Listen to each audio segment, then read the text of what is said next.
Que ce soit pour la traduction, pour organiser des congés ou encore écrire un courriel ou même un message d'anniversaire, l'IA est facilement accessible aujourd'hui et nous permet de sauver du temps. Et donc, on s'est posé la question, est-ce qu'à force de s'en servir, on devient moins bon à composer et organiser les choses? Pour y répondre, on a posé la question à ChatGPT.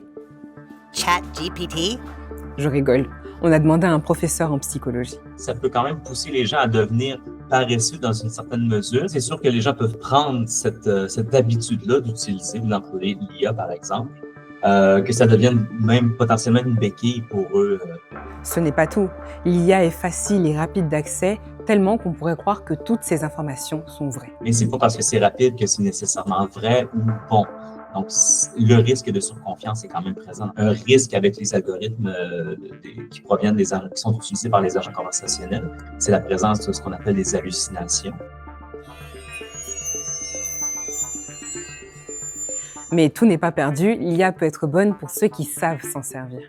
Ben, l'avantage avec l'IA, au-delà, par exemple, de l'approche classique, disons Google, disons, ou même à aller lire un livre, c'est qu'on peut bénéficier d'un certain suivi, d'une certaine rétroaction qui, dans une certaine mesure, également peut être personnalisée. L'IA nous permet donc de pousser la réflexion, approfondir l'apprentissage et faire des recherches de façon plus interactive. Tout va dépendre de la façon dont l'IA est utilisée.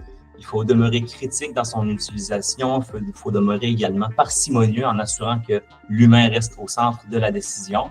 Alors, si on suit ça, on peut même améliorer notre performance et nos capacités de réflexion. Pas pire. Et vous, est-ce que vous vous servez de l'IA ?